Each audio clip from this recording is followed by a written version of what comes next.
দিন দিন অনেক বেশি অলস হয়ে যাচ্ছি, রান্না করতেও ইচ্ছে করে না আর ভিডিও বানাতেও ইচ্ছে করে না।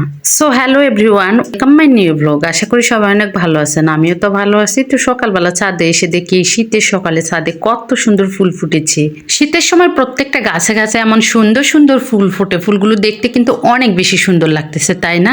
তো তারপর ছাদ থেকে নেমে এসে সকালের রান্না বান্নাটা করে নিয়েছি। এখানে আমি ডালের একটা ভর্তা বানিয়েছি আর রাতের বেলা শাকের ভাজি করেছি। তো শীতের এই সকালে কিন্তু এই ভর্তাটা খেতে অনেক বেশি মজা লাগে। কে কে ডালের এই ভর্তাটা খেতে পছন্দ করেন অবশ্যই কমেন্টে জানিয়ে যাবেন।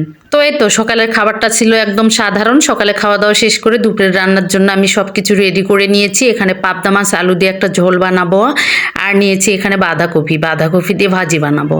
তো এই তো চুলাতে দুধটা বসিয়ে দিয়েছিলাম, দুধটা জাল করে নিয়ে দুষ্টটাকে খাওয়াবো। তো দুধটা জাল করে দুষ্টটাকে খাইয়ে চলে আসছে এখানে রান্নার জন্য। তো প্রথমে আমি মাছগুলো ভেজে নিচ্ছি। মাছগুলোকে লবণ হলুদ আর সামান্য মরিচের গুঁড়া দিয়ে মেখে নিয়েছি।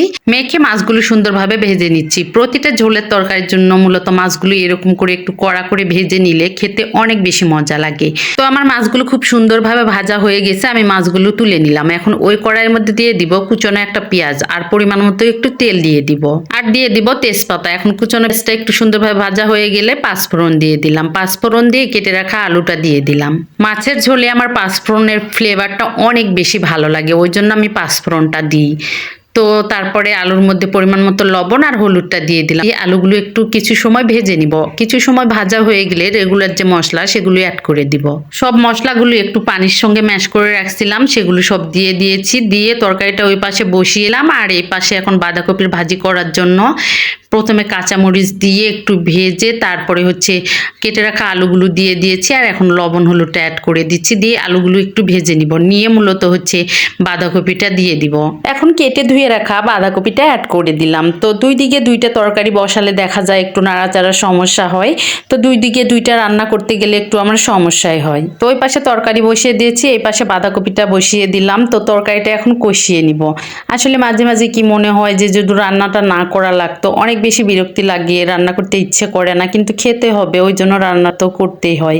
একা সংসারে একা একা কি আর করার, নিজে রান্না না করলে খাওয়া হবে না। মাঝে মাঝে মনে হয় কেউ যদি দুই একদিন রান্না করে খাওয়াতো কতই না ভালো হতো। তো থাক, এটার বলে কোনো লাভ নেই। তো তরকারিটা আমার রান্না করা হয়ে গেছে, এই পাশে বাঁধাকপির ভাজিটাও হয়ে গেছে, ভাত বসিয়ে দিয়েছি। এই তো তরকারির লাস্ট লুকটা দেখতে কিন্তু অনেক সুন্দর লাগছে, তো ভীষণ মজার হয়েছিল। আর এই তো বাঁধাকপি ভাজি। তো দুপুরের রান্না শেষ করে প্রান্তর বাবাকে খাওয়ার জন্য দিয়ে দিয়েছি। দুপুরে খাওয়া দাওয়া শেষ করে এটা মূলত অনেকক্ষণ পর সন্ধ্যার দিকে একটু চা বানিয়ে নিয়েছি, সঙ্গে বিস্কিট আর পেডিস নিয়েছি। তো শীতের টাইম চা খেতে খেতে একটু নেশা হয়ে গেছে। তো আজকে ভিডিওটা এখানে শেষ করব। সবাই ভালো থাকবেন। ভিডিওটার কোথাও কোনো অংশ যদি ভালো লেগে থাকে অবশ্যই লাইক কমেন্ট দিয়ে পাশে থাকবেন।